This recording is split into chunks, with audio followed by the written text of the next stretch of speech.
Mobile দিয়ে voter card download করতে চাইছেন? ভিডিওটি শেষ পর্যন্ত দেখুন। প্রথমেই বলে রাখি, ভোটার কার্ডের সাথে মোবাইল নম্বর লিঙ্ক করা না থাকলে মোবাইল দিয়ে ভোটার কার্ড ডাউনলোড করতে পারবেন না।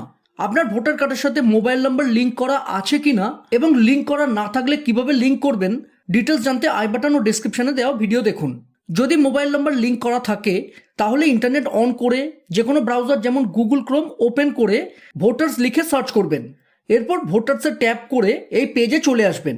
যদি ভোটার্স পোর্টালে রেজিস্ট্রেশন করা না থাকে তাহলে সাইন আপে ট্যাপ করে এখানে মোবাইল নাম্বার, এখানে ইমেল আইডি দিতে চাইলে দেবেন, না চাইলে ইমেল আইডি দেবেন না। এরপর এই ক্যাপচাটি এখানে দিয়ে দেবেন। ক্যাপচা বুঝতে না পারলে রিফ্রেশ করে নেবেন। অডিও শুনে ক্যাপচা দিতে চাইলে এখানে ট্যাপ করে অডিও শুনে ক্যাপচা দিয়ে দেবেন। এরপর কন্টিনিউ করবেন। এখানে নিজের ফার্স্ট নেম ও এখানে নিজের লাস্ট নেম অর্থাৎ পদবি দিয়ে সেন্ড ওটিপিতে ট্যাপ করবেন। মোবাইলে আসা ওটিপি এখানে দিয়ে ভেরিফাই করলেই আপনার ভোটার্স পোর্টালে রেজিস্ট্রেশন অর্থাৎ নতুন অ্যাকাউন্ট তৈরি হয়ে যাবে। ভোটার্স পোর্টালে অ্যাকাউন্ট তৈরি করা থাকলে লগ ইন করার জন্য লগ ইনে ট্যাপ করে এখানে রেজিস্টার্ড মোবাইল নাম্বার কিংবা ইমেল আইডি অথবা এপিক নাম্বার দিয়ে দেবেন। এরপর এই ক্যাপচাটি এখানে দিয়ে দেবেন। এখন রিকোয়েস্ট ওটিপিতে ট্যাপ করবেন। ওটিপি না এলে রিসেন্ট ওটিপিতে ট্যাপ করবেন।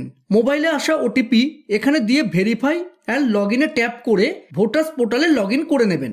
এখন স্ক্রল করে একটু নিচে গিয়ে ই এপিক ডাউনলোডে ট্যাপ করবেন। যদি এপিক অর্থাৎ ভোটার আইডি নাম্বার দিয়ে ভোটার কার্ড ডাউনলোড করতে চান তাহলে এপিক নাম্বার সিলেক্ট করে এখানে এপিক নাম্বার দিয়ে দেবেন। এবং যদি ফর্ম রেফারেন্স নাম্বারের সাহায্যে ভোটার কার্ড ডাউনলোড করতে চান তাহলে এটি সিলেক্ট করে এখানে রেফারেন্স নাম্বার দিয়ে দেবেন। আমি এপিক নাম্বার সিলেক্ট করে এখানে এপিক নাম্বার দিয়ে দিলাম। এখন এখানে ট্যাপ করে নিজের স্টেট সিলেক্ট করে নেবেন। এরপর সার্চ করবেন।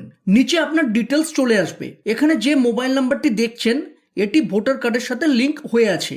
যদি এখানে কোনো মোবাইল নাম্বার শো না করে তাহলে বুঝবেন এই ভোটার কার্ডের সাথে কোনো মোবাইল নাম্বার লিঙ্ক করা নেই। কিভাবে সহজেই মোবাইল নাম্বার লিঙ্ক করবেন জানতে ডেসক্রিপশনে দেওয়া ভিডিও দেখুন।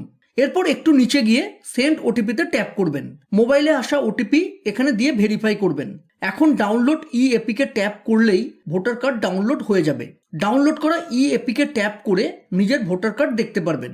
আধার কার্ড রিলেটেড বিভিন্ন দরকারি ভিডিও এই প্লেলিস্ট থেকে দেখতে পারেন। আজ এই পর্যন্ত। ভিডিও ভালো লাগলে প্লিজ চ্যানেলটিকে লাইক শেয়ার ও সাবস্ক্রাইব করে সাপোর্ট করবেন। ধন্যবাদ।